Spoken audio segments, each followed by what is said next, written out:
समन्ता चक्रवालेषु अत्रा गच्छन्तु देवता सद्धम्मं मुनिराजस्य सुनन्तो सग्गमोक्खदं धम्मස්සවන කාලෝ අයං භදන්තා ධම්මස්සවන කාලෝ අයං භදන්තා ධම්මස්සවන කාලෝ අයං භදන්තා නමෝ තස්ස භගවතෝ වරහතෝ සම්මා සම්බුද්දස්ස නමෝ තස්ස භගවතෝ වරහතෝ සම්මා සම්බුද්දස්ස නමෝ තස්ස භගවතෝ වරහතෝ සම්මා සම්බුද්දස්ස රාගෝච්ච දෝසෝච්ච කුතෝ නිධානා අරති රති ලෝම හංසෝ කුතෝජා කුතෝ සමුට්ඨාය මනෝ විතක්ඛා කුමාරඛා දංඛමිවස්ස ජන්ති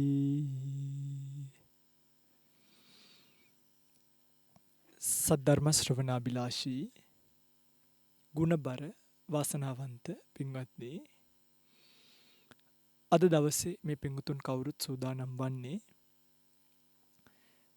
ලෞතර බුදුරජාණන් වහන්සේ නමක් ලෝකයට පහළ වෙලා දේශනා කරන මේ අපූර්ව වූ ධර්ම පරියායෙන් මේ ලෝකයේ පිළිබඳව තත්වාකාරයෙන් අවබෝධ කරගන්න ලෝක සත්වයාට විටින් විට විවිධ සූත්‍රානුසාරයෙන් මේ ලෝකයේ පැවතින ස්වභාවය පිළිබඳව සත්වයා මුලා වෙන තැන් පිළිබඳව දේශනා කළ අපූර්ව වූ ධර්ම පරියායන් විශාල ප්‍රමාණයකින් භාග්‍යවතුන් වහන්සේ දේශනා කළ එක් ධර්ම පරියායක් පිළිබඳව කෙටියෙන් නමුත් විස්තර විග්‍රහයකට සවන් දෙන්න. පින්වත්නි, බුදුරජාණන් වහන්සේ ලෝකයට දේශනා කරන්නේ අපූර්ව ධර්ම පරියායක්. මම මේකට අපූර්වයි කියලා කිව්වේ මේක හරි පුදුම ධර්මයක් පින්වත්නි. කවුරු හරි කෙනෙක් මේ ධර්ම පරියාය මනවින් අධ්‍යයනය කරලා හරිම අසෝබන සාහසික විදිහට නෙමෙයි, බොහොම ප්‍රවේශමෙන් ආදරෙන් ගෞරවයෙන් ශ්‍රද්ධාවෙන් මේ ධර්ම පරියාය පරිහරණය කළොත් ඒ පරිහරණය කරන ඇත්තන්ට මේ ධර්මයෙන් ලැබෙන ප්‍රතිඵලය පොඩි නෑ පින්වත්නි. ඒ කියන්නේ ඒක හරි සිතට සහනයක්. ඕනම පරිසරයක, ඕනම සිටුේෂන් එකක, ඕනම තත්වයක කිසිදු තැලීමක් නැතුව, පෙලීමක් නැතුව ජීවත් වෙන්න පුළුවන්කම හුරු කරනවා. යතින්ද කීලෝ පටවින් සිතෝසියා චතුබ්බි වාතේබි අසම්පකම්පියෝ. බලන්න උපමාව. යතින්ද කීලෝ පටවින් සිතෝසියා, මහ පොළවේ හිටවපු ඉන්ද්‍ර කීලයක් වගේ කොහොමද සතර දෙසින් හමන හුළඟටවත් හෙලවෙන්නේ නැහැ. නැතුව ඉන්න තරම්, ඒ කියන්නේ අර අපි ඔකට කතාවකුත් කියන ඕන දෙයක් වුණාට අපි අපේ විදිහට ඉන්නවා කියලා. ඒ වගේ මේ ලෝකෙට අකුණු ගැහුවට, මේ ලෝකෙට වසංගතාවට, මේ ලෝකෙට විවිධ ප්‍රශ්නාවට ඒවට කලබල වෙන්නේ නැතුව මේ ජීවිතය පිළිබඳව හරි අවබෝධයකින් බලන මනසක් හදාගන්න පුළුවන්කම ලැබෙනවා. එනිසාමයි පින්වත්නි අපි මේ ධර්මයට ආදරේ. එනිසාමයි අපි මේ ධර්මයේ එක අකුරක්වත් කවුරුත් විකෘති කරනවට අකමැති. හේතුව අපි ජීවත් වෙලා ඉන්නකම්, හරිද? මම විතරක් නෙමෙයි පින්වත්නි, ඔය පින්වතුන්ලා ජීවත් වෙලා ඉන්නකම්ම මේ ධර්මයේ රැකගමු පින්වත්නි. මේ ධර්මයේ පරිස්සම් කරමු. මේ ධර්මයේ මට විතරක් නෙමෙයි, සමස්ත ලෝකයකට සුවගෙන දෙන එකක්. දෙවි මිනිසුන්ට, සමහරක් වෙලාවට යක්ෂයන්ට පවා, ප්‍රේතෙක් දුක් විඳින ආත්මයක හිටියොත් මේ ධර්ම දේශනාවක් කරවලා, ධර්ම දේශනාවක් ශ්‍රවණය කරලා පින් අනුමෝදන් කරන්න පුළුවන්. තිරිසන් සතෙකුට තිරිසන් ආත්ම භාවයෙන් මිදෙන්න ඔබ දන්නව මණ්ඩුක දිව්‍ය පුත්‍රයා ගැන, කිරි වවුලුන් ගැන කතාව. තිරිසන් සතෙකුට තිරිසන් ආත්ම භාවයෙන් මිදෙන්න මේ ධර්මය උපකාරී වෙනවා. පින්වත්නි, ඒ නිසා අපි මේ ධර්මය රකිමු. අකුරක්වත් කාටවත් ඕන විදිහට වෙනස් කරන්න දෙන්නේ නැතුව. මේ අපූර්ව ධර්මපරියායන් අතර බුදුරජාණන් වහන්සේ ඔබ දන්නවා දීඝනිකාය, මජ්ක්‍ධිම නිකාය ආදී වශයෙන් සංයුක්ත අංගුත්තර, ඊළඟට කුද්දක නිකාය, විනය පිටකය, අභිධර්ම පිටකය ආදී වශයෙන් 80000ක් ධර්මස්කන්ධය දේශනා කරලා තියෙනවා. අද දවසේ මේ ධර්ම දේශනාවට මාතෘකා කළ ගාථාව සංයුක්ත නිපාතයේ තියෙන බොහොම අපූර්ව සූත්‍රයක්. මේක තියෙන්නේ සුත්ත නිපාතයේ චූල වග්ගය කියන වර්ගයේ සුචිලෝම කියන සූත්‍රය. කුද්දක නිකායට තමයි අයිති වෙන්නේ. කුද්දක නිකායේ තමයි සුත්ත නිපාතයේ තියෙන්නේ. සුත්ත නිපාතයේ චූල වර්ගයේ සුචිලෝම කියන සූත්‍රය තමයි අද දවසේ ධර්ම දේශනාවට මාතෘකා කළේ. පින්වත්නි, මේ සුචිලෝම සූත්‍රයේදී හරිම අපූර්ව ගාථා ටිකක්, ඒ කියන්නේ මේ සුචිලෝම කියන යක්ෂයයි තවත් එක කර කියලා යක්ෂයෙක් භාග්‍යතුන් වහන්සේගෙන් අහන ප්‍රශ්නයක් තමයි භාග්‍යතුන් වහන්සේ විසඳන්නේ. හැබැයි ඒක හරි අපූර්ව ප්‍රශ්නයක්. හරි අපූර්ව විසඳුමක්. බොහොම කල්පනා කරන්න පුළුවන් පරියායක්. ඒවං මේ සුතං ඒකං සමයං භගවා ගයායන් විහෙරති. කොයිද භාග්‍යතුන් වහන්සේ වාසය කරන්නේ? මේ ගයාව කියලා තැනක තමයි වාසය කරනවා කියලා තියෙන්නේ. මේ ගයාව කියලා කියන්නේ පින්වත්නි එක්තරා විදිහකට ගමක්. ඒ ගමේ තියෙන තොටුපොළක් කියලා අට කතාව අර්ථ ගන්වනවා. කියන්නේ යම් ගමක එක තොටුපොළක කියන්නේ කවුරු හරි ස්නානය කරන තැනක් වගේ තොටුපොළක හරි ලස්සන තැනක තමයි මේ භාගතුන් වහන්සේ මේ දේශනාව කරන්නේ. ටංකිත මංචේ. ටංකිත මංචේ සුචිලෝමස්ස යක්කස්ස භවනි. කාගේ භවනිද? දැන් ඔය පිඟුතුල අහලා තියෙනවා ආලවක සූත්‍රයේ ආලවක යකාගේ භවනි තමයි භාගතුන් වහන්සේ ඒ ධර්මපරියාය දේශනා කළේනේ. මේ ධර්මපරියාය දේශනා කරන්නේ සුචිලෝම කියන යක්ෂයාගේ භවනේ. සුචිලෝම යක්ෂයාගේ භවන පිහිටලා තියෙන පිඟුද ටංකිත මංචේ. බලන්න මේ යක්ෂයන්ගේ භවන් ගැන ධර්මයෙන් සඳහන් වෙනවා. ගල් කණු 4ක් වගේ එකක් උඩ පැතලියට තියපු ගලක්. ගල් කණු 4ක් උඩ පැතලියට තියපු ගලක්. ඒකට තමයි කියන්නේ ටංකිත මංච කියලා. මේ ටංකිත මංච කියන නැත්තම් මේ ගල් කණු 4ක් උඩ තියෙන පැතලි ගලෙහි තමයි සුචිලෝමගේ භවන තියෙන්නේ. භාග්‍යතුන් වහන්සේ සුචිලෝම යක්ෂයාගේ භවනට ගිහිල්ලා දැන් වැඩ ඉන්නවා.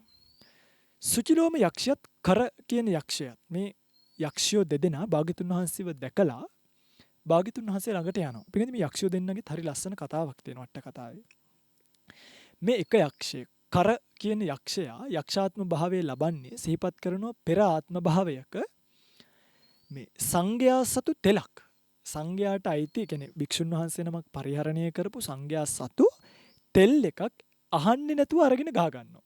කියන්නේ අවසරයක් නැතුව අරගෙන ගාගත්ත පින්වත්නි. ඒ කර්මයෙන් ඒ කියන්නේ සංඝයාගේ දීපල අයුතු ලෙස පරිහරණය කිරීමනේ.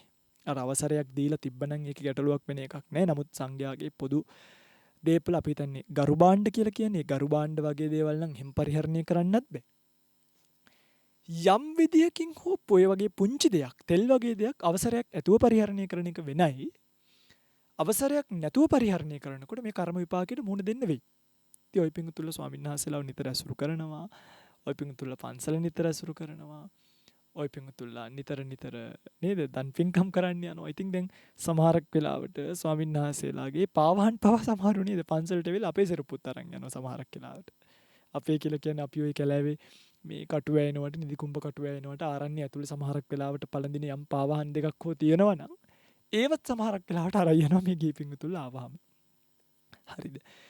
ඒකනේ ඉස්සර පින්වත්නි මිනිහෙක් පන්සලකට එනකොට මිනිස්සෙක් පන්සලකට එනකොට මේ වැලි ගැටේ පවා හරි පරිස්සමින් තමයි පරිහරණය කළේ. පන්සලේ තියෙන වැලි ගැටයක්වත් අරගෙන ගියේ නෑ කියනවා. මේ පරිස්සම එච්චරයි. හැබැයි අද එහෙම නෑනේ. අද සමහර ගිහියෝ ඉන්නවා මම දැකලා තියෙනවා. ලොකු පොඩි ભેදයක් නැතුව ඇවිල්ලා මේ සංඝයාගේ පුටුවේම ඉඳගන්නේ. අන්න බලන්න. සංඝයාගේ පුටුවේ ඉඳගෙන හරිද? ඒවා පරිහරණය කරන සාංගික දේපලත්. ඉතින් පන්සලකට ගියාම ධර්මශාලාවක ඉඳගද්දී හරි ගෞරවයෙන් පින්වත්නි අපි මේවා කළ යුතුයි. මේ ගෞරවේ නැති වුණොත් දැන් මේ බලන්න මේ තෙල් එක ගාලා අවසරයක් නැතුව නිරේ පැහිලා කර කියන යක්ෂයා වෙලා ඉපදුනානේ. මේ කර කියන යක්ෂයාගේ කර කියන්නේ පින්වත්නි රළුයි කියන එකට පාලියෙන්. රළු යක්ෂයා නේ කර යක්ෂයා කියලා කියන්නේ. ඇයි මෙයාට රළුයි කිව්වේ? මෙයාගේ පින්වත්නි හැම නිකන් ඉබ්බෙක්ගේ කට්ටක් වගේ. හරිම ගොරෝසුයි. ඒ වගේ අවලක්ෂණ දුක් විඳින බොහෝ අයට අප්‍රියජනක ඉබි කට්ටක් වගේ හැමක් එක්ක කර කියන යක්ෂයා උප්පත්තිය ලැබුවා. ඒ මොකක්ද කර්ම විපාකය? තෙල් එකක් ගාපු කර්ම විපාකය. ඊළඟට සුචිලෝම ගන්නවා. සුචිලෝම කියන්නේත් එහෙම කෙනෙක් තමයි. සුචිලෝම කියන්නේ පින්වත්නි උපාසකෙක් ඇත්තටම. මේ කතාව අපි පුංචි කාලේ ඉඳන් අහලා සමහරක් වෙලාවට අපිටත් මේක පුරුද්දට කියවෙනවා මේ සුචිලෝම කියන්නේ ස්වාමීන් වහන්සේ නමක් කියලා. නමුත් මේ සුචිලෝම කියලා කියන්නේ පින්වත්නි පෙරාත්ම භාවයක උපාසකයෙක්. මාසෙට 8 පාරක් බණහන්න ගිහිල්ලා තියෙනවා. මේ කතාව ඔලුවට ගන්න. මාසෙට 8 පාරක් බණහන්න ගිහිල්ලා තියෙනවා කියන්නේ සතියට කී පාරක් ගිහිල්ලාද? සතියට 2 පාරක් පන්සල් ගිහිල්ලා තියෙනවා බණහන්න. එක දවසක් මේ මෙයාගේ කුඹුර තියලා තියෙන්නේ කෙත තියලා තියෙන්නේ පිටින් පන්සලේ දොර ගාවමයි. කියන්නේ දොරට ඉස්සරහා තමයි කුඹුර තියලා තියෙන්නේ.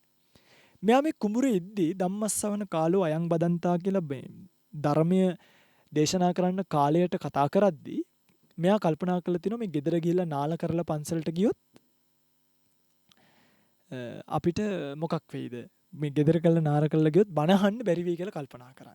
මේ කියන සුචිලෝම ඒ නිසා මඩ පිටින්ම වැඩි සැලකිල්ලක් දක්වන්නේ නැතුව මේකට කියන්නේ පිටින් නොසැලකිල්ලෙන්ම සැලකිල්ලක් දක්වන්නේ නැතුව ගිහිල්ලා අර සාංගික බුමුතුරුණ මැද ඉඳගත්තා. ඒකේ වැතිරුණා. දැන් සංයුක්ත බානක උතුමන් වහන්සේලා කියලත් තියෙනවා මෙයා උපාසකයෙකුත් නෙමෙයි කියලා. ওই කතාව උඩ තමයි මේකේ දෙපැත්තකට මේක ඇදෙන්නේ. ඒව අපිට වැඩක් නැහැ. නමුත් මේ කොහොම වුණත් මේ කර්මය කියන එක විපාක දුන්න විදිය බලන්න. ඒකයි වැදගත්. මෙයා ගිහිල්ලා පින්ගන්නේ සුචිලෝම ඉන්දිකටු වගේ ලොම් තියෙන බොහොම දරුණු අප්‍රිය ඒ වගේම අපහසුකම් ඇති යක්ෂයෙක් වෙලා ඉපදුනා කියලා සඳහන් කරනවා. නිරේම පැහිලා ඇවිල්ලා ඒ කර්මේනොත් වෙනත් කර්ම වලිනුත් නිරේ පැහිලා ඇවිල්ලා පසුව මෙයා යක්ෂයෙක් වුණා කියලා සිහිපත් කරනවා. දැන් මේ යක්ෂයෝ දෙන්න තමයි මෙතන ඉන්නේ. ඉතින් මේ කර යක්ෂයා ගිහිල්ලා කල්පනා කරන මේ සුචිලෝම කියන කෙනා පිටින් ටිකක් බියකරු. යාගේ පෙනුම හරීම බියකරු. යාට කේන්ති ගියාම යා මිනිස්සුන්ට කරදර කරන්නේ තමන්ගේ අර ඉන්දිකටු ඉත්තෑව වගේ විහිදවලා. ඉතින් කර කියන යක්ෂයා දන්නවා යම්කිසි ස්වාමීන් වහන්සේ නමක් මේ සුචිලෝමව දැක්කහම බය වෙනවා නම් එයා ශ්‍රමණීක් නෙමෙයි. බුදුරජාණන් වහන්සේව දැකලා ගිහිල්ලා මේ සුචිලෝම ලං වෙනවා පින්වත්නි. ලං වෙනකොට භාගතුන් වහන්සේ බය වෙන්නේ. ඊට පස්සේ මේ සුචිලෝමල අහනවා සුචිලෝමයි කර කියන යක්ෂයා එකතු වෙලා අහනවා ඒගොල්ලෝ කල්පනා කරනවා බුදු කෙනෙකුට විතරක් ගෝචර ආලවක යක්ෂයාගේ කතාව වගේම තමයි. බුදු කෙනෙකුට විතරක් ගෝචර ප්‍රශ්නයක් අපි අහමු. අහලා මේක කිව්වේ නැති වුණොත් මම මේ සක්වලින් එහාට පරතරයට විසික් කරනවා කියලා කිව්වා. බුදුරජාණන් වහන්සේ කියනවා හරි එක පැත්තකින් තියන්නකෝ.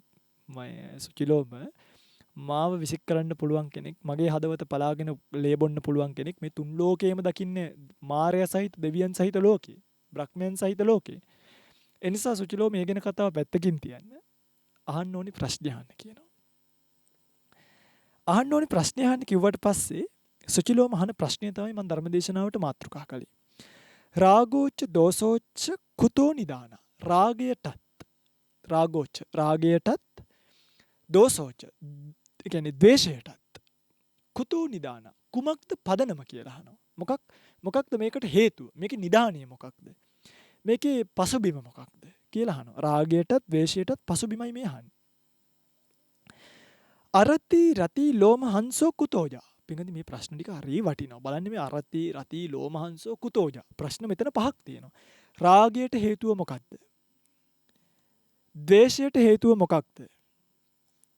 අරති කියලා කියන්නේ පින්වත්නි ඔය සෙනසුනකට ආරණ්‍යයකට ගියාට පස්සේ හුදකලා ශුන්‍යාගාරයකට ගියාට පස්සේ බොහෝ අයට ඒකේ ඉන්න බෑ. අරතිය ඇති වෙනවා. ඒ කියන්නේ මේ අරති කියලා මෙතන සිහිපත් කරලා තියෙනවා පැහැදිලිවම පින්වත්නි අරති අරතිතා අනබිරති අනබිරමන ආදී වශයෙන් මේ ඒ වගේ නිදහස් පරිසරයකට හුදකලා පරිසරයකට ඇති අරතිය නොකමැත්ත නොඇලුණු බව ඊළඟට ආයිත් සිහිපත් කරනවා අරතිතා ඒ නොඇලුණු බවම නිසාම ඒ නොඇලුණු බව ඊළඟට ඒකට තියෙන ඒක ප්‍රතික්ෂේප කරන ගතිය තේරෙනව නේද මං කියන එක දැන් සාමාන්‍යයෙන් කෙනෙකුට පිංගුනි ආරණ්‍යයකට සෙනසුනකට හුදකලාවකට ගල් ගුහාවකට ගියාම බයක් නේ උපදින්නේ කැමති නෑ දැන් මහාන වුණා වගේ ලේසි නෑ ගොඩාක් අය මේ මා ලොකුට දුවගෙන එනවා පිංගුනි මහාන වෙන්න හරිද හැබැයි මේ මහාන වෙන්න එන ගොඩාක් අය මේ මහාන වුණාට පස්සේ ඒගොල්ලෝ මහාන කමින් යන්න හේතුවක් හොයනවා මිසක කියන්නේ මේක නිසා මං සිවුරෙන් ආවා මේක නිසා මම මහාන කම මෙන්න මේ ලොකු හාමුදුරුවෝ හොඳ නෑ පොඩි හාමුදුරුවෝ හොඳ නෑ හිටපු ආරණ්‍ය හොඳ නෑ කියලා තමන් සිවුරෙන් යන්න දඟලනවා. එයි මේකට ආවට පස්සේ පින්වදින් මේ මහානකම හරි පුදුමයි. මේකට ඇවිල්ලාම තමයි බලන්න ඕනේ මහානකම කියන්නේ මොකක්ද කියලා. එන්න දඟලනවා වගේ ලේසි නෑ මේක ඉන්න ගියාම. එන තරම් වේගෙන් එනවට වඩා වේගෙන් මහානකමින් යනවා ගොඩක් අය. ඒ නිසා තමයි බුදුරජාණන් වහන්සේ සිහිපත් කරලා තියෙන්නේ අර මේ කෙහෙල් ගහක් වගේ එකක සිවුරක් දැක්කත් කුණු කානුවක පන්තේ දිස්වාන කාසාවන් චඩ්ඩිතම් මිල්ලමක් හිතන්නේ. කුණු තැවරිලා මඩ තැවරිලා තියෙන සිවුරක් කානුවක තිබ්බත් සිරස්මින් අංජලින් කත්වා වන්දිතබ්බං සිද්ධ වඳින්න කියලා කිව්වනේ. සිවුරු ඉන්නවා කියන එක ලේසි නෑ. දැනටත් අපේ ලංකාව ගත්තොත් හාමුදුරුවෝ 25000ක් 30000ක් වගේ පොඩි ප්‍රමාණයක් ඉන්නේ. ඉතින් ඒ ඇත්තෝ ඔක්කොම එක එක දැන් ධර්මයේ විකෘති කරන ඇත්තෝ ඉන්නවා. එහෙම එහෙම මේක පිරිස් බෙදිලා ඉන්නවා. ඉතින් අපි මේ සංඝ සංස්ථාවේ ඇතුලේ එන අර්බුද වලට කතා කරනවා මිසක් නමුත් සිවුරක් කියලා කියන්නේ පින්වත්නි ඒක දරාගෙන පස්කම් සැපයට නොඇලී සෙනසුනකට හුදකලාවකට විහාරස්ථානයකට පන්සලකට වෙලා ඉන්නවා කියන්නේ ඒක මහා පුදුම කැපකිරීමක්. ඉතින් ඒක හැමෝටම කරන්න බැරියයි. ඒකට කුතෝජා. ඒකට හේතුව මොකක්ද කියලා. කුතෝ සමුට්ටාය. මොකක්ද ඒකට හේතුව කියලා අහනවා. ඊළඟට අහනවා රති. දැන් හුදකලාවට ආරණ්‍යවලට මේ නිදහස් ප්‍රතිපත්තියට අකමැති වෙන්න වගේම පස්කම් සැපයට ඇලෙන්න හේතුව මොකක්ද? පංචකාම ගුණයට තමයි මෙතනදී රති කියලා කිව්වේ. හරිද? අරති කියලා කියන්නේ හුදකලාවට මේ ප්‍රතිපත්තියට අකමැති බව. රති කියලා කියන්නේ පස්කම් සැපයට කැමති බව. ඒකට ඇලිච්ච බව. ආනවා මේ ඇයි කට්ටියක් හුදකලාවට නොඇලෙන්නේ? ඇයි ඒගොල්ලෝ මේ පස්කම් සැපයට ඇලෙන්නේ? ඒකයි මේ ප්‍රශ්نين අහන්නේ. ඊළඟට ලෝමහංසෝ කුතෝජා. ඇයි මිනිස්සු බය වෙන්නේ කියලා අහනවා. ලෝමහංසෝ කියලා කියන්නේ චිත්තුත්‍රාසෝ කියලා කියනවා නේ. ලෝමහංසෝති චිත්තුත්‍රාසෝ. ඇයි මිනිස්සු බය වෙන්නේ කියලා අහනවා. දැන් බලන්නකො මේ ප්‍රශ්නේ ලස්සන පින්වන්දි. ඊළඟට තවත් අහනවා ප්‍රශ්නයක්. හරිද? කුතෝ සමුට්ටාය මනෝ විතක්කා. මෙතන මනෝ විතක්කා. විතක්ක කියලා කියන්නේ අකුසල ධර්මයන් වලට. ඒ කියන්නේ අකුසල සිත් වලට, අකුසල ධර්මතාවයන් වලට. මන කියලා කියන්නේ මනන්ති කුසල චිත්තං කියනවා. කුතෝ සමුට්ටාය. මොකක් නිසාද මේ මනයයි විවහාර කරපු මනයයි හැඳින්වපු කුසලය, කුසල සිත විතර්ක වලින් නැත්නම් අකුසල් වලින් හෙලවෙන්නේ? කුතෝ සමුට්ටාය. ඇයි මේක මේ කුසල් සිත පහ වෙන්නේ කියලා අහනවා. තේරුණාද පින්කදී මම මේ අහන ප්‍රශ්නේ? උපමාව බලන්නකෝ කියන දැන් කියන්නේ කොහොමද? කුමාරකා දංකමි වස්සජ්ජන්ති. හරියට මේ ගම්වල සෙල්ලම් කරන ළමයි කපුටෙක් අල්ලලා කපුටගේ කකුලෙන් ගැට ගහනවා නූලක්. ඊට පස්සේ ටිකක් නූල අතහරිනකොට මොකද වෙන්නේ? කපුටා පියාඹල යනවා. ආයිත් මේ දරුවන්ගේ අතේ නූල තියෙන නිසා මේ දංකමි වස්සජ්ජන්ති කිව්වේ ඒකයි කුමාරකා කිව්වේ ළමයින්ට. යන්න දීලා ආයිත් මේ නූලෙන් අදිනවා පල්ලෙහාට. තේරෙනවද? කපුට මෙහෙම යන්න හදනවා ආයිත් නූලෙන් පල්ලෙහාට අදිනවා. මෙන්න මේ වගේ කුසල හිත කියන එක පවත්වා ගන්න බැරුව මිනිස්සු අකුසලයට යට වෙලා ඇයි මේ අකුසලයේ කියන එක පුංචි ළමයි සෙල්ලම් කරනවා වගේ කුසල සිතට යන්න දෙනවා ආයිත් අදිනවා. පින්කම් කරනවා ඒක ආපහු බින්දුවට ඇදලා දානවානේ. සමහර වෙලාවට පින්කම් කරපු ඇත්තෝ මේ අර පින්කමට දායක වෙච්ච පන්සලට බයිනවා, හාමුදුරුවන්ට බයින්න ගන්නවා. ඒ තමයි හැටි පින්වත්. ඒක ලෝක ස්වභාවය. මේ සුචිලෝමයි කර කියන යක්ෂයා යහන ප්‍රශ්නය තමයි බලන්න මේක කොච්චර ලස්සනද කියලා මම ආයෙ එකින් එක කියලා දෙන්නම්. රාගය ඇති වෙන්නේ ඇයි? ද්වේෂය ඇති වෙන්නේ ඇයි? මොකක්ද ඒවට පදනම? ඇයි මිනිස්සු මේ හුදකලා නිහඬ සේනාසන වාසී ප්‍රතිපත්තිකාමී පැවිදි පිළිවෙතකට කැමති නැත්තේ? ඇයි ශුන්‍යාගාර වලට කැමති නැත්තේ? ඇයි ශුන්‍යාගාර වලට අකමැති වෙන මිනිස්සු පස්කම් සැපයට ඇහැ පිනවන්න, කන පිනවන්න, නාසය පිනවන්න, දිව පිනවන්න, ශරීරය පිනවන්න කැමති වෙන්නේ? ඇයි මිනිස්සුන්ට බය උපදින්නේ? බලන්න පින්වත්නි මේ ප්‍රශ්න ටික. ඇයි මිනිස්සුන්ගේ කුසල හිත කියන එක හරියට අර කපුටෙක්ව බැඳලා කපුටකින් සෙල්ලම් කරන ළමයි වගේ ඇයි මිනිස්යාගේ හිත කියන එක පාලනයට කරගන්න බැරි? ඇයි මේක පවත්ව ගන්න බැරි? ඇයි අකුසලයේ නිතර නිතර ඇවිල්ලා කුසල හිත මැඩගන්නේ කියලා ප්‍රශ්නයක් අහනවා. මේ ප්‍රශ්න ටික සාමාන්‍ය ජනතාවට බොහොමයක් තියෙන ප්‍රශ්නයක්. රාගය, ද්වේෂය, හුදකලා ප්‍රතිපත්තියකට අකමැති බවනේ. දරුවෙක් මහාන වෙන්න ඇහුවොත් අම්මලගේ තාත්තලගේ උත්තර අපිට නම් නිකන් පණ දෙන්න වගේ කතා කරන්නේ. උත්තර ටික බලන්නකො මොනවද කියලා. එහෙම කොහොමද? ජාතිය කියයි, ආගම කියයි, මේක බේර ගන්න ඕනි කියයි, අරක කියයි, මේක කියයි, ඔක්කොම වංචක ධර්ම තමයි. ඉතින් රතිය පස්කම් සැපයට නැවත නැවත ආශා වෙන ගතිය ආදීනවය දැනදැනත් සමහරු කියන්නේ මේක හොඳ නෑ කියලා දන්නවා. මේකෙන් නරකක් වෙන්නේ කියලා දන්නවා. මේක අයහපත් කියලා දන්නවා. නමුත් යට වෙනවා. ඇයි මේම වෙන්නේ? ඇයි මිනිස්සු බයෙන් ජීවත් වෙන්නේ? චිත්තුත්‍රාසය. ඇයි මේ හිත මේ බයයි කියන්නේ මේ හොල්මන් වලට තියෙන බය විතරක් නෙමෙයි. ඇයි නැති වෙයිද කියලා බය.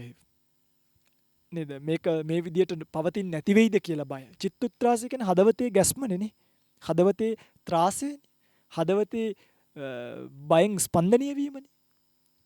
ලෝකයේ දේවල් නැති වෙයිද? මේ දේවල් ලැබෙයිද? මේක මෙහෙම වෙයිද? අපිට මහාන වෙන්න පුළුවන් වෙයිද? බැරි වෙයිද? නිවන් දකීද? මේ ඔක්කොම බයට යනවා. ඊළඟට කුසල හිත පරිස්සම් කරගන්න බැරිකම අපේ පින්වතුන්ලට නිතර තියෙන ප්‍රශ්නයක්. නේද? බොහොම උත්සාහ කරනවා සමහරු සීය පිහිටවා ගන්න උත්සාහ කරනවා නේද? අර සති කියලා එකක් අල්ලගෙන එක විකාරයක් කරනවා. භාවනා වැඩසටහන් වලට ගිහිල්ලා උත්සාහ කරනවා. බුදුගුණ මනසිකාරය කරමින් උත්සාහ කරනවා. කේන්ති ආවම සමහරු අරහන් කියලා මේක උත්සාහ කරනවා මේක දුරු කරලා දාන්න. ඒවා නරක නේ, ඒවා පුළුවන්. මම මේ කියන්නේ පින්වතුන්ලා කරන දේවල්. ඊළඟට මේ මිනිස්සුන්ට හරි ප්‍රශ්නයක් පින්වත්නි මේක. ඉතින් බණ ටිකක් අහුවාම සමහරක් වෙලාවට පස්සේ කාලෙකදී බයින්න පටන් ගන්නවා නේද? කුටියක් ඇදුවාම බයින්න පටන් ගන්නවා අපි ගෙනාපු පුටුවකෝ අපි ගෙනාපු මේකකෝ කියලා. ඉතින් එහෙම තමයි මිනිස්සුන්ගේ හැටි. මල් පෝච්චියක් ගෙනල්ලා දීලා අහනකෝ අපේ මල් පෝච්චිය මොන ගහක්ද හිටුවේ ඒක දැන් ලොකු වෙලාද කොහොමද කියලා. ඉතින් මේ කුසල හිත පවතින්නේ නැහැ. භාග්‍යතුන් වහන්සේ හරිය ලස්සන උත්තරයක් දෙනවා. රාගෝච්ච දෝසෝච්ච ඊතෝ නිදානා. රාගයත් ද්වේෂයත් කියන එක ඇති වෙන්නේ මෙතනින් කියනවා. ඊතෝ. මෙතනින් කිව්වේ කොතනින්ද? මෙතනදී පින්වත්නි මේ ඊතෝ කියන එක අට කතාව සිහිපත් කරනවා සුචිලෝම සූත්‍රයේ ඊතෝ නිදානාති ආදීසු අත්ථ භාව නිදානෝ. මොකක් ඊතෝ නිදානාකේ මේ පංචස්කන්ධය මුල් කරගෙන නැත්නම් මේ මනුෂ්‍ය ශරීරය මුල් කරගෙන මනුෂ්‍යයා කියන සත්ව සංකල්පය මුල් කරගෙන මෙතනදී වඩා ගැලපෙන්නේ පින්වත්නි මේ ස්කන්ධ පහ. මේ මනුෂ්‍ය කියන සංකල්පය මේ මනුෂ්‍ය ජීවිතය මේ සත්ව පුද්ගල ආත්ම භාවයයි කියන්නේ සම්මතේ පැටලිලා ඉන්න පැටලිල්ලේ තමයි රාගය උපදින්නේ. නැද්ද? දැන් මේ ජීවිතේ නිසා නෙමෙයිද? ඒ කියන්නේ ওই පිංගුතුල්ලගේ පැත්තට හිතලා බලන්නකෝ. ඔය ඉන්න මනුෂ්‍යයා නිසා නෙමෙයිද රාගය උපදින්නේ? ඔය ඉන්න මනුෂ්‍යයා නිසා නෙමෙයිද ද්වේෂය උපදින්නේ? අන්න ඊතෝ නිදානා කිව්වේ ඔය ඉන්න සත්වයා නිසා. ඔය ඉන්න මේක සම්මුතියෙන් කියලා තියෙන මේක පරමාර්ථය පසුව තියෙනවා. ඔය ඉන්න පුද්ගලයන් නිසා. ඔය තියෙන ස්කන්ධ නිසා තමයි රාගය ද්වේෂය කියන එක ඇති වෙන්නේ. අරති රති ලෝම හංසෝ ඊතෝජා. අරතිය කියන එක ඇති වෙන්නේ. රතිය කියන එක ඇති වෙන්නේ. ලෝමහංසය කියන එක එන්නේ ඊතෝජා කියලා කියන්නේ අත්ථ භාවතෝ ජාතා. ඒ කියන්නේ මේ ආත්ම භාවයෙන් තමයි මේක උපදින්නේ. සත්ත්ව පුද්ගල සංකල්පෙන් තමයි මේක උපදින්නේ. ස්කන්ධ පහෙන් තමයි මේක උපදින්නේ. මනුස්ස ජීවිතයෙන් තමයි මේක උපදින්නේ පින්වත්නි. පැහැදිලිද මං කියන එක? අරතිය උපදින්නෙත් මනුෂ්‍යයා තුල. රතිය උපදින්නෙත් මනුෂ්‍යයා තුල. ඒකර මේ මනුෂ්‍ය කියන මේ ආත්මභාව සංකල්පිත සංකල්පය තමයි මනුෂ්‍යයා මුලා කරවන්නේ. ලෝමය කියන්නේ ලෝමහංසය බය උපදින්නේ ඒ මනුස්ස ජීවිතය නිසා. හරි. ඊළඟට ඊතෝ සමුට්ඨාය මනෝවිතක්ක. ඊතෝ සමුට්ඨාය කියලා කියන්නේ අත්ථ භාවතෝ සමුට්ඨාය. මේ කුසල හිත අඩපණ කරන අකුසල් හිත එන්නේ මොකක් නිසාද? අත්ථ භාවතෝ සමුට්ඨාය. මේ ආත්ම භාවය මුල් කරගෙනමයි බුදුරජාණන් වහන්සේ හරි ලස්සන උත්තරයක් මේකට දෙන්න පින්වත්නි. මේ ආත්ම භාවය මුල් කරගෙනමයි සත්වයා මුල් කරගෙනමයි සත්ත්ව ප්‍රඥප්තිය මුල් කරගෙනමයි මේ ආත්ම භාවය කියන සංකල්පිත සංකල්පය මුල් කරගෙනයි අකුසලය කුසලය කියන එක මැඩගෙන එන්නේ. පැහැදිලිද? ඊට පස්සේ බුදුරජාණන් වහන්සේ කියනවා මේ උපමාව අර කපුට මේව කරනවා වගේ මේ අකුසලයේ මෙහෙම එන්නේ මෙන්න මේ නිසා. මේක මුල් කරා. මෙතනින් පටන් ගන්න. මේක හේතු වෙලා. ඊතෝ. පැහැදිලිද? භාග්‍යතුන් වහන්සේ මේ සූත්‍රය මෙහෙම දේශනා කරලා සුචිලෝමට ඊට පස්සේ එතනින් එහාට කියලා දෙනවා පින්වදින මේකේ පරියාය කියන්නේ දුක්ඛ සත්‍ය, සමුදය සත්‍ය, නිරෝධ මාර්ග කියන චතුරාර්ය සත්‍ය මේ සූත්‍රයේ තියෙනවනේ. දැන් නිරෝධ සත්‍ය, මාර්ග සත්‍ය පිළිබඳව දේශනා කරන්න කලින් භාග්‍යතුන් වහන්සේ තවත් මේකට උපමාවක් දෙනවා. සෙනෙහජා අත්ථ සම්භූතා. සෙනෙහජා අත්ථ සම්භූතා කිව්වේ බුදුරජාණන් වහන්සේ නැවත සිහිපත් කරනවා ආශාව කියන ස්නේහයෙන්. ආශාව කියන තණ්හාවෙන්. කැමැත්ත කියන ස්නේහයෙන් තමයි දැන් මේක උපදින්නේ. ඒකත් අත්ථ භාව දැන් කියන්නේ කොහොමද? අත්ථ සම්භූතානේ. අත්ථ භාවය. ඒ කියන්නේ නැත්තම් මේ මිනිස්යා කියන සංකල්පිත ආත්ම භාවය නිසා නෙමෙයිද මේ ආශාව ඇති වෙන්නේ. ඇති වෙන්නෙත් කා කෙරෙහිද? බාහිරින් තියෙන ස්කන්ධ පහක් නෙමෙයි උපාදානය වෙන්නේ. එකක් රූපස්කන්ධය, එකක් වේදනාස්කන්ධය, එකක් සංඥාස්කන්ධය, එකක් සංකාරස්කන්ධය, එකක් විඥානස්කන්ධය. මේකෙන් ස්කන්ධ පහ විතරයි පිටින් ඔබට උපාදානය වෙන්නේ. ඒකයි කිව්වේ අත්ත් සම්භූතා. මේ ආත්ම භාවයේ වෙයිස් කියන්නේ ආත්ම වශයෙන් සංකල්පයක් ගොඩනගා ගත්තෙම ස්කන්ධ පහ කෙරෙහිනේ. බාහිර ස්කන්ධ නිසා නේද රූප සුබ නිමිත්තත් අයෝනිසෝ මනසිකාරය කියන එක ඇති වෙන්නේ මේ ස්කන්ධ පහ මුල් කරගෙනමයි.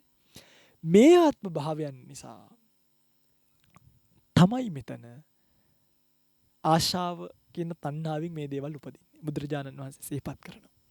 දැන් මේ අනාත්ම සංකල්පය වගේ එකක් මෙතන ඔය පිංගුතුලට පේනවනේ. මේකේ අවසානයේදී ශුන්්‍යත තමයි. කියන්නේ අනාත්ම මනසිකාරය තමයි එන්නේ. අනාත්ම මනසිකාරය තමයි මේකේ කෙලවර තියෙන්නේ. නමුත් එච්චර සැහැල්ලුවෙන් මේක සලකන්න එපා. අන්න ඒකයි කියන්නේ. ඒ කියන්නේ මේ එන කියන්නේ මේවා මගේ නෙමෙයි, මගේ ආත්මය නෙමෙයි කියලා පිංගත්නි මේවා අයින් කරන්න පුළුවන් කමක් නැහැ. බුදුරජාණන් වහන්සේ කියන මේ තියෙන නිසා තමයි, මේ පනවාගෙන ඉන්න නිසා තමයි, මේ අවිද්‍යාවෙන් රැවටිලා ඉන්න නිසා තමයි මේ ඔක්කොම. එතකොට අපිට බෑ දැන් රැවටිලා ඉන්නේ.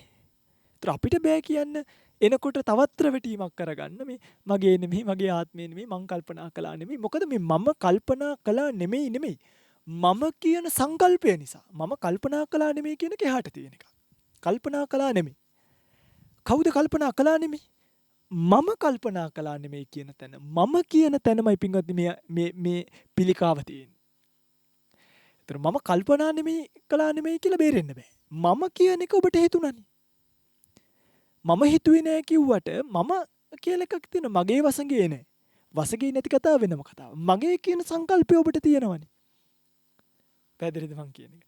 මගේ කියන සංකල්පය ඔබට තියෙන නිසා තමයි වසඟේ නෑ කියන ඕ තියෙනවද නැද්ද කියන එක ලොකු කතාවක් නෙමෙයි. අර මුලින්ම හිතෙන මගේ වසඟේ නැතය කියලා මගේ කියන සංකල්පේ මේව හටගන්න කියන එක බුදුරජාණන් වහන්සේ සිහිපත් කරනවා. හරියට කොයි වගේද? නිග්‍රෝධස්සේව කන්දජා. දැන් මේ කියන්නේ මොකද්ද? කන්දජා කියන්නේ වැඩිවීමට පින්වත්නි. නිග්‍රෝධස්සේව කියන්නේ නිග්‍රෝධ කියලා කියන්නේ මෙතනදී මේ නුග ගහට කියන නමක්. වෙන මේ නුග ගහෙන් අර වැල් වගේ අතු වැවිලා ඒවා මොකද වෙන්නේ? මෙහෙම ගහෙන් පල්ලෙහාට ගිහිල්ලා පොළව බදා ගන්නවානේ. පොළව බදාගෙන අර එන ඉත්තම පින්වත්නි මුල් විදහාගෙන ඒක ගහක් බවට පත් වෙනවා. දැන් අර ගහත් බදාගෙන ඉන්නේ. ඊට පස්සේ අර වැලම කඳක් බවට පත් වෙලා හරිද? ඒකෙම මොනව හැදෙනවද? අතුයිති හැදෙන්නේ නැද්ද? ඒකෙම අතුයිති මල් හැදෙනවා. සමහරක් හැදෙනවා නම් මල්. කොළ දාන්න පටන් ගන්නවා. ගහෙන්ම මතුවෙලා බිම බදාගෙන ඒකම ආපහු සැරයක් වර්ධනය වෙනවා වගේ සංස්කාර නිසා ඇතිවෙන විඥාණය මුල් කරගෙන ඇතිවෙන නාම රූප වේදනා සංඥා සංකාර කියන ස්කන්ධත්‍රයත් රූපත් කියන මේ දැන් චක්කු සෝත ගාන જીවහා කාය කියන මේ දේවලුත් එකතු වෙලා ආයිත් සැරයක් කර්ම සකස් කරනවා. සංස්කාර නිසාම විඥාණය ඇති වුණා. ඒ විඥාන නිසා නාම රූප ඇති වෙනවා. ආයිත් සැරයක් තණ්හා උපාදාන නිසා ආයිත් සැරයක් මේක අතුයිති පතර දානවා. දැන් පෙර කර්මය නිසා ලැබිච්ච ඇහෙන් ආයිත් කර්ම රැස් කරනවා. එතකොට ආයෙ හැක් සකස් වෙනවා. ඒකයි මේ කියන්නේ හරියට ගහෙන් ආපු විත්තක් පොළොව බදාගෙන ආයිත් ඒකෙම දළු දානවා. ආයිත් ඒකෙන් අතුයි තියෙනවා. ආයිත් ඒකෙම දළු දානවා. සංස්කාර නිසා ඇතිවෙච්ච පෙර කර්මය නිසා ඇතිවෙච්ච ඇහැ කන නාසය දිව ශරීරය භාවිතා කරලා ආයිත් කර්ම රැස් කරනවා. ආයිත් කර්ම රැස් කිරීම තුළ ආයිත් මොනවා වෙනවද? ආයිත් ඇහැ කන නාසය දිව ශරීරය හට ගන්නවා. අන්න ඒ වගේ මේක පින්වත්නි වැඩෙනවා කියලා සිහිපත් කරනවා බුදුරජාණන් වහන්සේ. නිග්‍රෝධස්සේව කන්දජා කියලා. පුතු විසත්තා කාමේසු. විසත්තා කියන්නේ මේ පැටලුණා කියන එකට. හරියට පැටලිලා. පුතු මහත්සේ ගොඩක්. පුතු විසත්තා. පුතු විසත්තා. මහත්සේ පැටලිලා ඉන්නේ මොනවටද? කාමේසු කාමයන් වල. සත්වයා කාමයන් වල මහත්සේ පැටලිලා ඒකටත් උපමාවක් බුදුරජාණන් වහන්සේ සිහිපත් කරනවා. මාළුවාව විත්තාවනි. මාළුවාව විත්තාවනි කියන්නේ මාළුවා කියන්නේ මේ කැලේ තියෙන වැලක්. මාළුව නෙමෙයි. ඔය පිංගුතුලා දන්න. කැලේ තියෙන මාළුවා කියලා වැලක් අපි කට්ට කතාවේ විස්තර කරනවා. මේ මාළුවා කියන වැලපින්වත්නි කොහොමද වෙන්නේ? ගහෙන් ඇති වෙලා ගහේම අතුවිති බදාගෙන අතුවිති පතරවල වෙලි ජීවත් වෙනවා. ඒ වගේ මේ සත්වයා කාම ලෝකේ කාමයන්ගෙම මහත්සේ පැටලිලා සංස්කාර රැස් කරමින් සංසාරයේ යනවා කියනවා බුදුරජාණන් වහන්සේ. ඒ යන නිසා ආත්ම භාවය කියන සංකල්පය ඇති වෙනවා විද්‍යාව මුල් කරගෙන. ඒ ආත්ම භාව සංකල්පය නිසා රාග, දේශ, අරති, රති, ලෝමහංස, මනෝවිතක්ක මේ කුසලයේ බාධා කිරීම ආදී දේවල් ඇති වෙන්නේ ඔන්න ඔය කාරණාව නිසා සිහිපත් කරනවා කාමයන් ගැලිලා ඉන්න සත්වයා නිසා. තවත් කියනවා භාග්‍යවතුන් වහන්සේ මේක ඉවර කරන්නෙම නෑ උන්වහන්සේ. තවත් ඉස්සරහට කියනවා යේනං පජානන්ති යතෝ නිදානං යම් කෙනෙක් මේක දැකලා මෙතන යතෝ කියන එකේ යකාරය යේ කියන එකෙන් සත්වයාව හඳුන්වලා තියෙනවා. හරිද? මේ යම් සත්වයෙක් ඒ බව හරියට දැකලා කොහොමද කියන්නේ? යේනං පජානන්ති කියනවනේ. හරියට දැකලා කාමයන්ගේ පැටලෙලා මේ යන සංසාර චක්‍රයේ මනසින් දැකලා මනසින් මනසිකාර්ය කරලා තේනං විනෝදෙන්ති සුනාහි යක්ක යක්ෂය අහන්න සුනාහි යක්ක සුචිලෝම අහන්න කර අහන්න හරියට දැකලා ඒවා ප්‍රහාණය කළොත් දුරු කළොත් විනෝදෙන්ති නැති කරලා දැම්මොත් මොකද වෙන්නේ? සිහිපත් කරනවා තේ දුත්තරං ඕගම්මින් තරන්ති. එයා මේ දුත්තරං කියන්නේ ඊතර වීමට අපහසු. සුදුත්තරං කියලා තියෙනවනේ නේ. මේ ඊතර වීමට අපහසු ඕගම්මින් තරන්ති. සංසාර ඕගය නිකන් ඕගය නෙමෙයි. ඊළඟ ගාථාවේ තියෙනවා මේකේ අතින්න පුබ්බං. හීනකින්වත් ඊතර වෙන්න බැරි. එහෙම කියන්නේ හීනකින්වත් ඊතර වෙන්න බැරි. ඉතින් හීනකින්වත් මේ හරිම දැන් ওই පිංගු තුල විවිධ හීන දැකලා තියෙනවාද? ওই පිංගු තුල දැකලා තියෙනවද මම ওই පිංගු තුල නිවන් දැකපු හීනේ? අන්න ඒ කියන්නේ ඒව මේ හීනකින්වත් කෙනෙකුට හිතෙන්නේ නැහැ නේ. අන්න ඒකයි. දැන් සමහරු නම් අහනවා නිවන් දැකපු අය හීනෙන් ඇවිල්ලා කිව්වද කියලා. නමුත් නේද නිවන් දැකපු අය හීනෙන් එන්නේ. ඉතින් මේ නිවන ගැන හීනෙන්වත් දන්නේ නැතිකම නෙමෙයිද? අසරණකම නෙමෙයිද? ශාසන ඥානයේ තියෙන දුර්වල බව නෙමෙයිද? මූඩ බව නෙමෙයිද? දුප්පත්කම නෙමෙයිද? අසරණකම නෙමෙයිද? දැන් නිර්වාණය කියලා කියන්නේ ස්කන්ධ වලින් තොර තැනක්. ඒක පින්වත්නි හීනකින්වත් ඊතර වෙනවා කියන එක හරිම අපහසුයි. හීනෙන් පවා. කෙලවරක් නෑ දීර්ඝය. මේ සසරේ දිග පින්වත්නි හිතා ගන්න පුළුවන් කමක් නෑ. පුබ්බා කෝටි නපඤ්ඤායති. పూర్ව කෙලවරක් පනවන්න බෑ. අපර කෙලවරක් පනවන්න බෑ. ඒ තරම් දීර්ඝ. ඉවර කරන්න බැරි. කියලා නිම කරන්න බැරි. ඇඳලා පෙන්වන්න බැරි. රචනා ලියලා ඉවර කරගන්න බැරි. තරණීය කිරීමට අපහසු. ඒ දුත්තරන්. මේ තේ දුත්තරන් නේ. ඒ තරණීය කිරීමට අපහසු. ඊතර වීමට අපහසු. ඕගම්මින් තරන්ති. ඕගේ තරණීය කරනවා කුමක් පිණිසද? අපුන භවයාති. නිර්වාණීය පිණිස. අපුන භවයාති කියලා කිව්ව නිර්වාණීය පිණිස. දැන් පින්වත්නි මම මේ සූත්‍රයේ මේ වචනින් වචන විග්‍රහ කළේ වෙන මොහොකටවත් නෙමෙයි. මට ඕනනම් මේකේ තියෙන අර්ථය අරගෙන සම්පූර්ණ ධර්මපරියාය එකපාර කියලා දෙන්න තිබ්බා. හැබැයි මේ ධර්මපරියාය අහුවාම පින්වත්නි අපිට ලොකු ධර්ම අවබෝධයක් ලැබෙනවා. ඒකයි. මේ වගේ මේ පාලි අට කතා එහෙම කියවලා බැලුවාම හරිය ලස්සන අවබෝධයක් එනවා. පාලි සූත්‍රය කියවලා බැලුවාම සිංහල කියවලා බැලුවත් එනවා. නමුත් පාලි ඊටත් වඩා ලස්සනයි. අතකෝ සුචිලෝම ඊළඟට සුචිලෝ ඉක්බිති එහෙමයි කියන්නේ. අතකෝ සුචිලෝමෝ යක්කෝ භගවන්තං ඒතද වෝච. සුචිලෝම මෙහෙම කිව්වා. බලන්නකෝ කියලා තියෙන ලස්සන. ඉතින් මේ සූත්‍රයේදී පැහැදිලිවම සඳහන් වෙන කාරණාව ධර්ම කාරණාව දැන් විස්තර කරන්නම්. මේ ලෝකයේ යම් කිසි කෙනෙකුට රාගයක්, ද්වේෂයක්, අනබි කියන්නේ මේ හුදකලා ජීවිතයට අකමැත්තක්, පස්කම් සැපයට කැමැත්තක් මේ ඔක්කොම ඇති වෙනවා නම් ඇති වෙන්නේ පින්වත්නි මේ ආත්ම භාව සංකල්පය මුල් කරගෙන. ඒ කියන්නේ ස්කන්ධ පහ වහන ඝන හතරක් තියෙනවනේ. සමූහ ඝණය, සන්තති ඝණය, කෘත්‍ය ඝණය, ආරම්මන ඝණය කියලා. ප්‍රඥප්ති තුනක් තියෙනවනේ.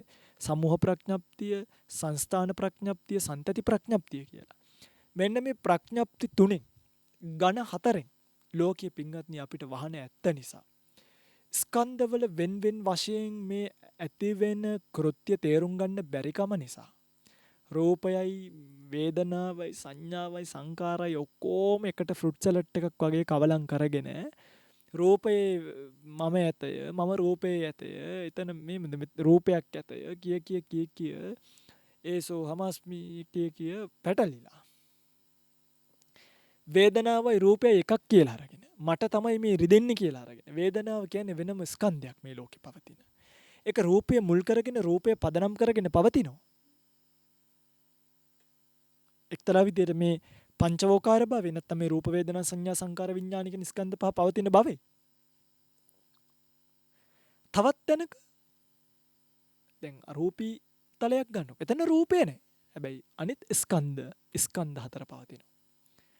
එතකොටත් වේදනාව කියන එක පවතිනවනේ. පැහැදිලිද මං කියන එක? එතකොට මේ රූපේ වේදනාවයි එකක්ද දෙකක්ද? දැන් අරූපී ලෝකයක රූපයක් නැහැනේ. පුංචිවත් රූපයක් නෑ. ඔය පින්වතුන්ලාට හිතෙන්න පුළුවන් පුංචි හරි රූපයක් තියෙන්න පුළුවන්ද කියලා. නෑ. පුංචිවත් රූපයක් අරූපී ලෝකයක නෑ. ඒ බව ඕන තරම් සූත්‍රවල ඕන තරම් අට කතාවල පැහැදිලිව විස්තර විග්‍රහ කරලා තියෙනවා. සමහරු මේක දන්නේ නැති නිසා ගෝචර නැතිකමට පරියප්තියේ තියෙන අසරණකමට අහිංසක දුප්පත්කමට පරියප්තිය ශාසන ඥානීය තියෙන දුප්පත්කමට මේ බ්‍රහ්ම ලෝකේ චූටි රූපයක් තියෙන්න පුළුවන් කියලාත් කියනවා. හැබැයි බ්‍රහ්ම ලෝකේ කියන්නේ අරූපී බ්‍රහ්ම ලෝකේ පුංචිවත් රූපයක් නෑ. මතක තියාගන්න. වේදනාව කියන ස්කන්ධය පවතිනවා. අන්න එතකොට පැහැදිලි රූපයත් එක්ක මේ බැඳිලා එකට ටැග් ගහිලා නෙමෙයි වේදනාව කියන එක පවතින්නේ. වේදනාව කියන්නේ වෙනම ස්කන්ධයක්. රූපය කියන්නේ වෙනම ස්කන්ධයක්. මේ රූපය පදනම් වෙලා මේ සත්වයාට ලැබෙන වේදනාව.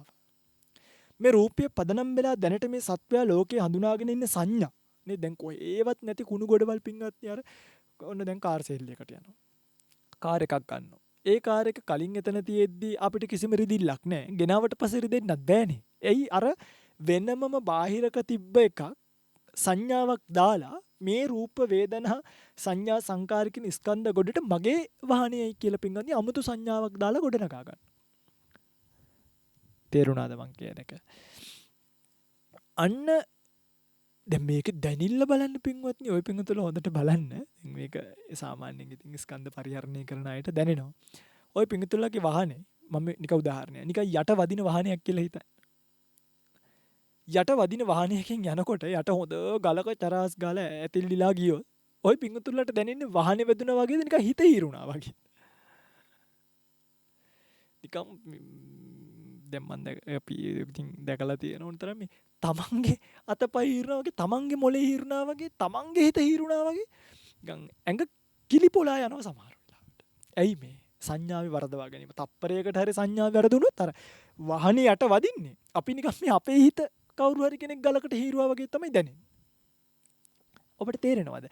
ඒ තමයි අර බාහිර තියෙන ලෝකී ස්කන්ධ මට්ටමින් අරගෙන මේක අපි ගොඩ නගා ගත්තාම ගොඩ ගහගත්තාම මේ ස්කන්ධ පහ වෙන වෙනම පවතින එකක්. රූපය කියන එක පෝෂණීය වෙන්නේ මගේ පින්වත්නි කර්ම, චිත්ත, ඍතු, ආහාර කියන හතරෙන්. වේදනා සංඥා සංකාර විඥාන කියන එක ය ධම්මා හේතුප්පබව තේසං හේතුං තථාගතෝ ආහ. තේසං චය නිරෝධෝ එවං වාදී මහා සමනු. හේතුඵල ධම අනුව ක්‍රියාත්මකයි. හේතුං පටිච්ච සම්භූතෝ හේතු භංගා නිරුද්ධති. බුදුරජාණන් වහන්සේගේ ධර්මපරියාය. වේදනා සංඥා සංකාර විඥාන කියන එක හේතු නිසා පින්වත්නි පවතින දෙයක්. හේතුව නැති වෙනකොට නැති වෙන දෙයක්. රූපය කියන එක කර්ම චිත්ත ඍතු දැන් වේදනාව කියන එක ආහාර මැත්තේ පවතින්නේ නැහැ. ඔය පිටුතරට හිතෙන්න පුළුවන් හොඳ අයිස්ක්‍රීම් එකක් අති සැප වේදනාවක් එනවනේ කියලා. එහෙම නැහැ. ඒ අයිස්ක්‍රීම් එකම සෙම තියෙන කෙනෙක් කෑවොත් එකම අයිස්ක්‍රීම් 60ක් විතර කන්න පුළුවන් දෙකපාර. බෑනේ. මේ ආහාර මත නෙමෙයි එක පදනම් වෙන්නේ. ඒකට බලපාන වෙන හේතු ටිකක් තියෙනවා. ඉතින් මේවා වෙන වෙනම ස්කන්ධ වශයෙන් අඳුනාගත්තේ නැති වුනහම මේවා වෙන වෙනම ස්කන්ධ වශයෙන් කල්පනා කළේ නැති අපි ඒකයි පින්වත්නි ඔය පින්තුලට කියලා දීලා තියෙන ඔය නාම රූප විදර්ශනාවන් කාංකා විතරණ මේ සැකදුරු කරන විසුද්ධිය පිළිබඳව මග්ගා මග්ග ප්‍රතිපදා ඥාන දර්ශන විසුද්ධිය වලින් මේ තියෙන ප්‍රඥප්ති දුරු කරන්න සමූහ ගණ සන්තති ගණ කෘත්‍ය ගණ ආරම්මන ගණ කියන මේ ගණ හතර ප්‍රඥාව කියන දෑතින් බිඳලා අයින් කරලා දාන්න. ඒ කඩතුරාව ඔබ අයින් කරන්න ඕනේ. මේ ලෝකයේ ලෝකයක් හැටියට දකින්න මනස නැති කරගන්න. නැති කරලා මේ ස්කන්ධයන්ගේ ඇතිවීම නැතිවීම උදේවය බලන්න. උද්‍යව්‍ය ඥානෙ ඇති වුණාට පස්සේ භංගානුපස්සන නැති වෙලා යනවා පේන්න ගන්නවා. බයතුපට්ඨානෙවට බයක් උපදිනවා. නේද? උද්‍යව්‍ය භංගානුපස්සන, බයතුපට්ඨාන, ආදීනවානුපස්සන, නිබ්බිදානුපස්සන, මුංචිතු කම්මතා, පටිසංකානුපස්සන, සංකාරුපේක්ඛ, අනුලෝම ඥාන. ඉතින් මේව උපදවා ගන්නේ නැතුව කෝලං කර කර ඉඳලා නම් නිවන් යන්න බෑ. ඒකයි. මේ ආත්ම භාව සංකල්පය ස්කන්ධ වර්ධවා ගැනීම නිසාම ඇති වෙලා තියෙන දුව පුතා අම්මා ස්වාමීන් වහන්සේ පන්සල් අරකයි මේකයි ලෝකය මෙහෙමයි කියලා ස්කන්ධ වලට තියෙන පැටලීම දුරු නොකළොත්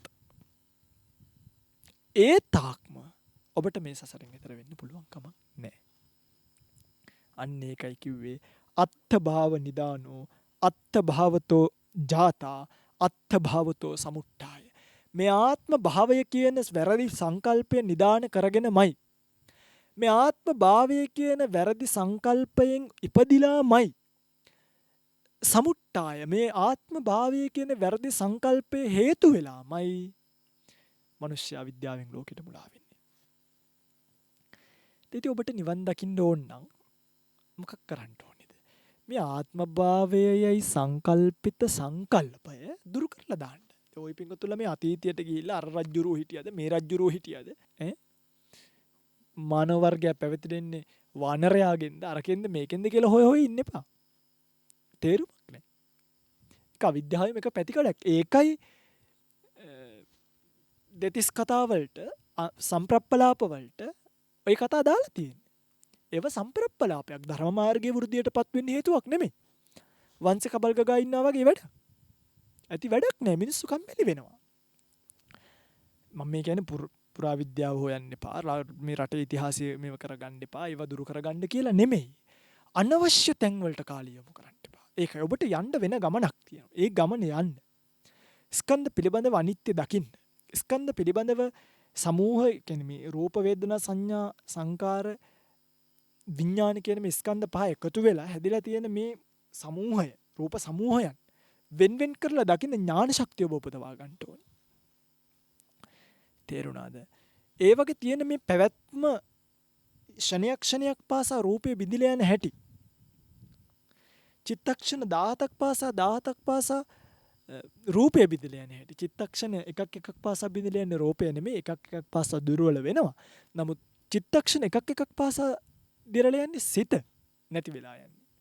ඉතින් මේවා ගැන කල්පනාවකට ඇවිල්ලා මේ තප්පර කට්ට අපි කොච්චර වයසට යවනවද? කොච්චර හිත වෙනස් කරනවද? නේද? සංස්කාර ගොඩ උඩ ඇලිලා වැඩක් නැහැ. කදලූපමා කිව්වනේ. කේල් ගහක් වගේ.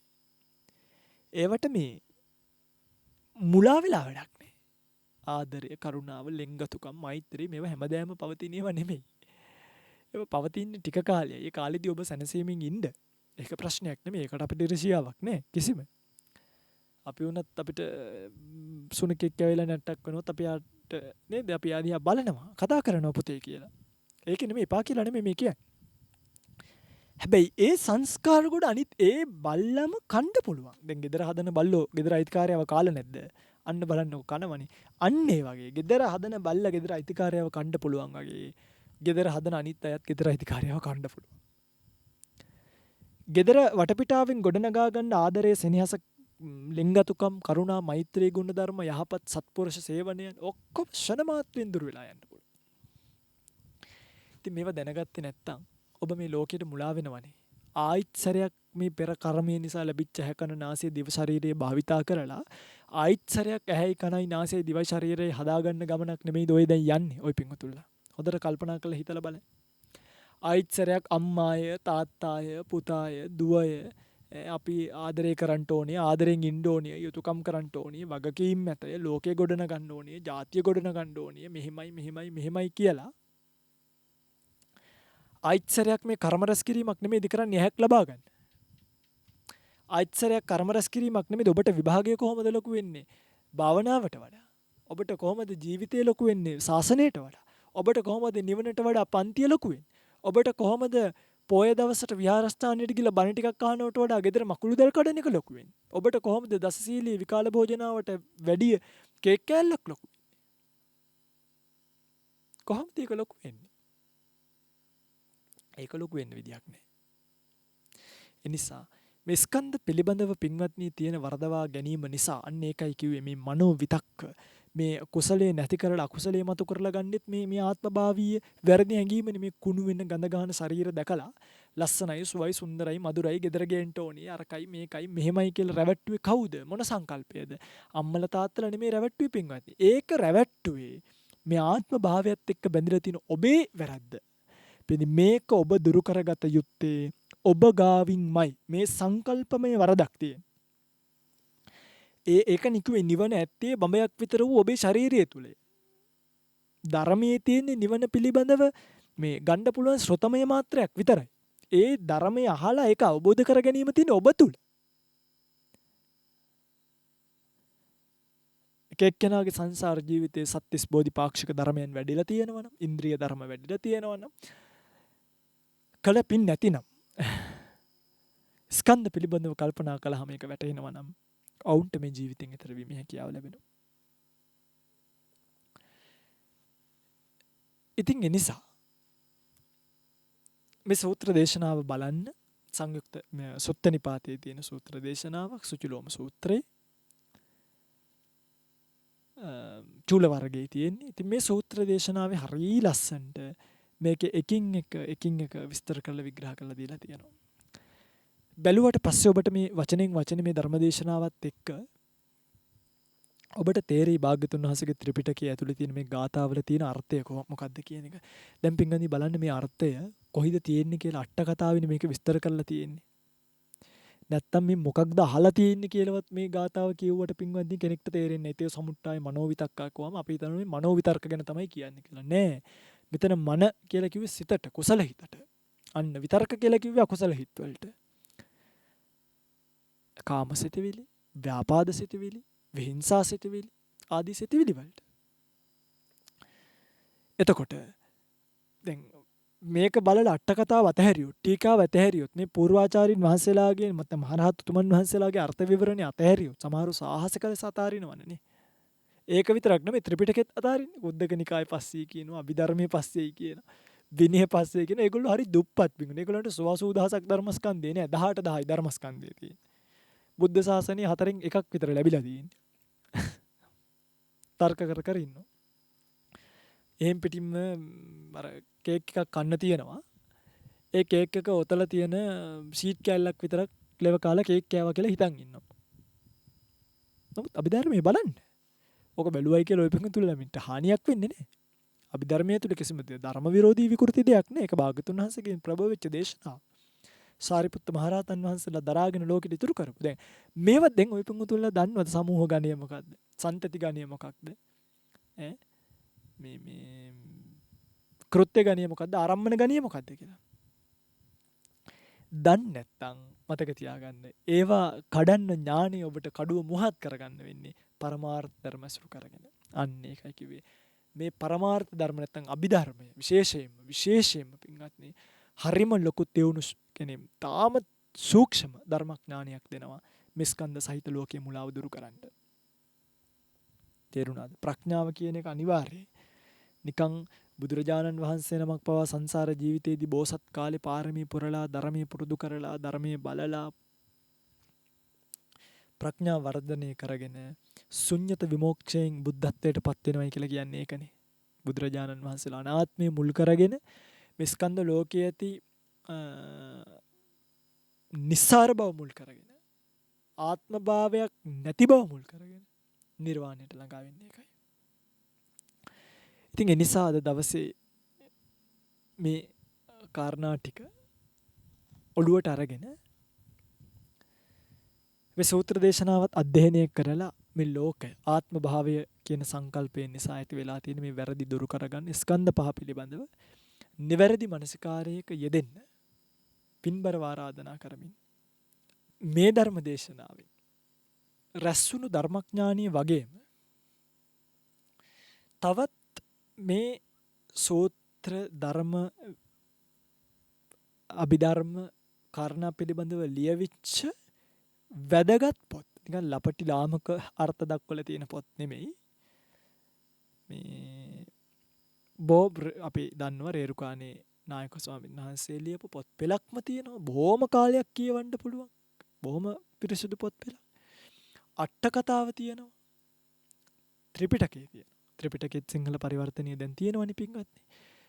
අට කතාවෙත් සිංහල පරිවර්තනය තියෙනවනේ. මම දැක්ක ටීකාවෙත් සිංහල පරිවර්තනය කියලා තියෙනවා.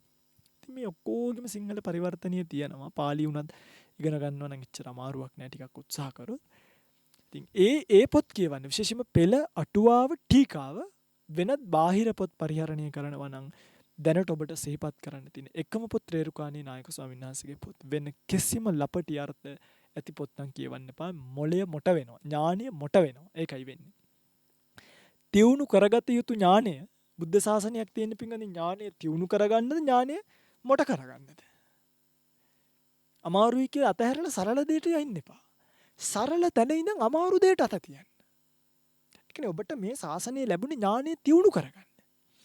ඔබට මේ ශාසනය ලැබුණේ